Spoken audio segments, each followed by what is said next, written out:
Herzlich willkommen, Leute, zu einem neuen Projekt von mir auf meinem Kanal. Heute mit der Stanley Parabel. Ich habe dieses Spiel bekommen und dachte mir so, hey, ich mache das auch mal gleich. Es ist komplett blind, also ich habe null Ahnung, was mich erwartet. Ich habe auch keine Ahnung von dem Spiel. Ich weiß nur, da geht es um was gesagt wird. Mehr weiß ich aber nicht. Deswegen, hey, guck mir die Credits erstmal an. Ne, besser nicht. Gut, dann, hey, let's go. Spiel beginnen. Ich bin gespannt, was uns erwartet. Ich bin so gespannt. This is the story of a man named Stanley. Stanley worked for a company in a big building where he was employee number 427. Employee number 427's job was simple. He sat at his desk in room 427 and he pushed buttons on a keyboard. Orders came to him through a monitor on his desk, telling him what buttons to push, how long to push them, and in what order. This is what employee 427 did every day of every month of every year. And although others might have considered it soul-rending, Stanley relished every moment that the orders came in, as though he had been made exactly for this job. And Stanley was happy. And then one day, something very peculiar happened. Something that would forever change Stanley. Something he would never quite forget. He had been at his desk for nearly an hour when he realized that not one single order had arrived on the monitor for him to follow. No one had showed up to give him instructions, call a meeting, or even say hi. Never in all his years at the company had this happened, this complete isolation. Something was very clearly wrong. Shocked, frozen solid, Stanley found himself unable to move for the longest time. But as he came to his wits and regained his senses, he got up from his desk and stepped out of his office. Alles klar, also unsere Anweisung ist, aus dem Büro rauszugehen. Ich könnte stehen bleiben. Aber gut, dann folgen wir der Anweisung, gehen wir hinaus. Alles klar, und go. All of his co-workers were gone. What could it mean? Stanley decided to go to the meeting room. Perhaps he had simply missed a memo. Alles klar, so ab in den Konferenzsaal.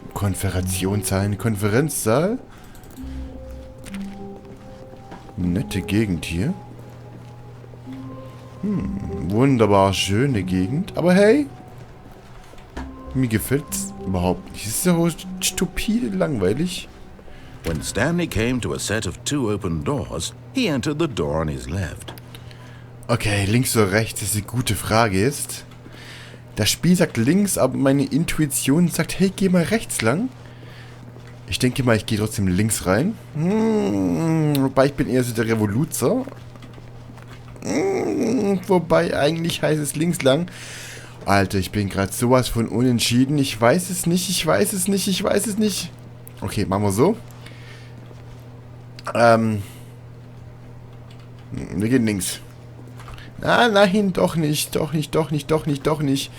Rechts oder links. Ja, die Wand ist nicht so gut.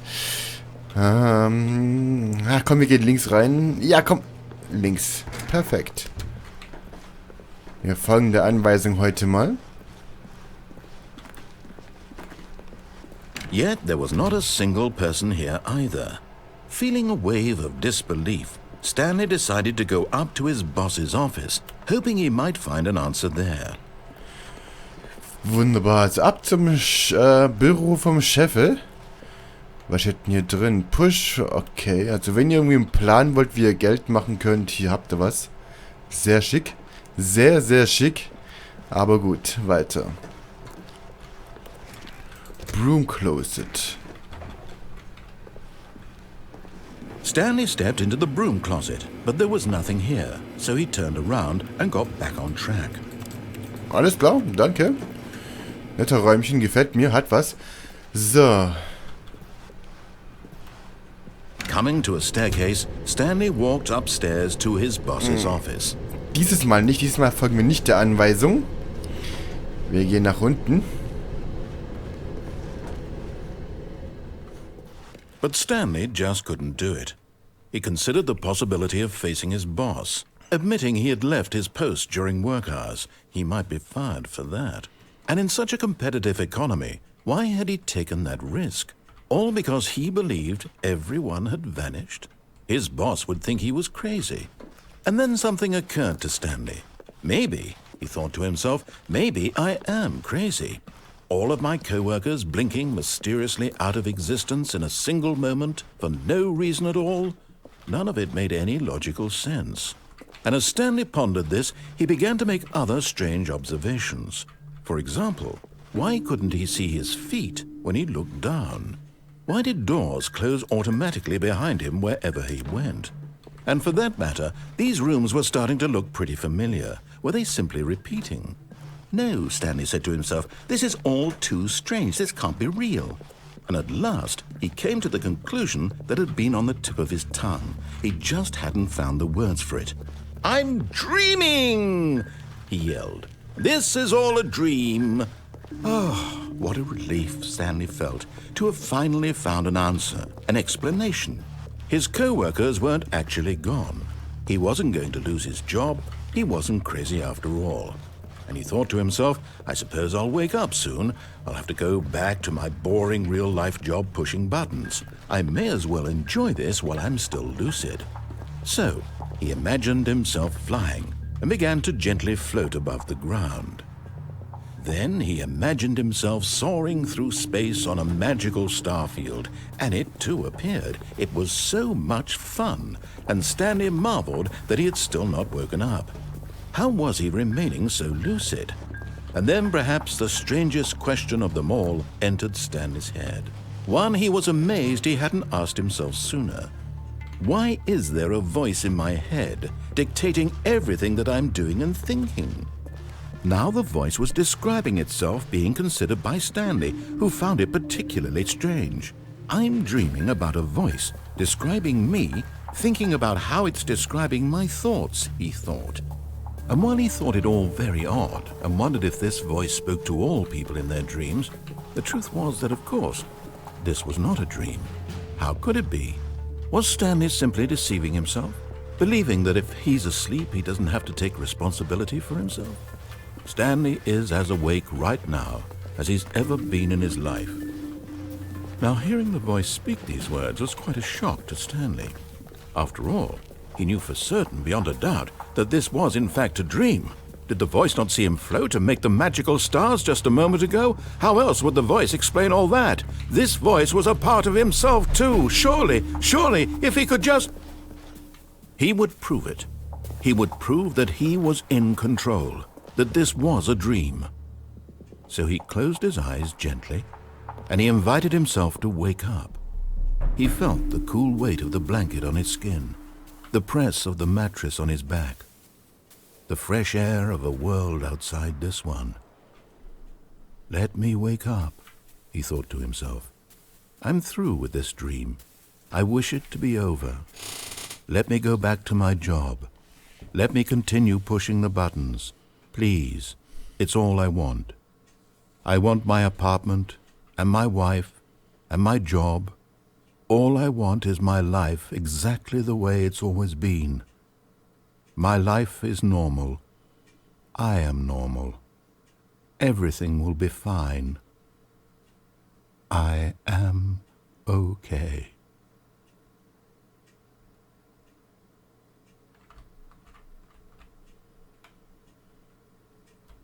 Stanley began screaming. Please, someone, wake me up. My name is Stanley. I have a boss. I have an office. I am real. Please, just someone tell me I am real. I must be real. I must be. Can anyone hear my voice? Who am I? Who am I? And everything went black.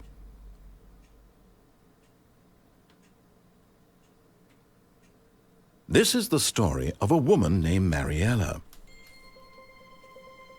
Mariella woke up on a day like any other. She arose, got dressed, gathered her belongings, and walked to her place of work.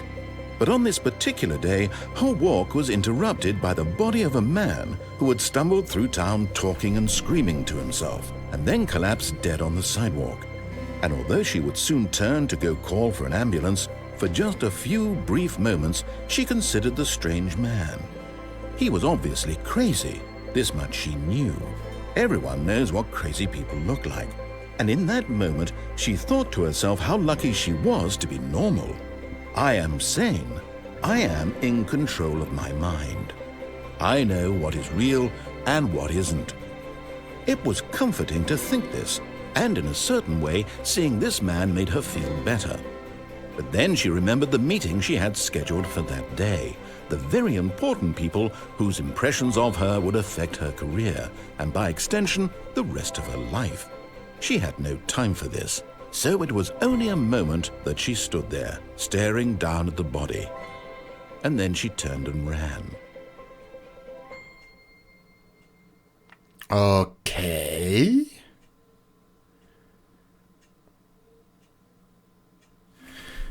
Das war also ein Ende von Stanley.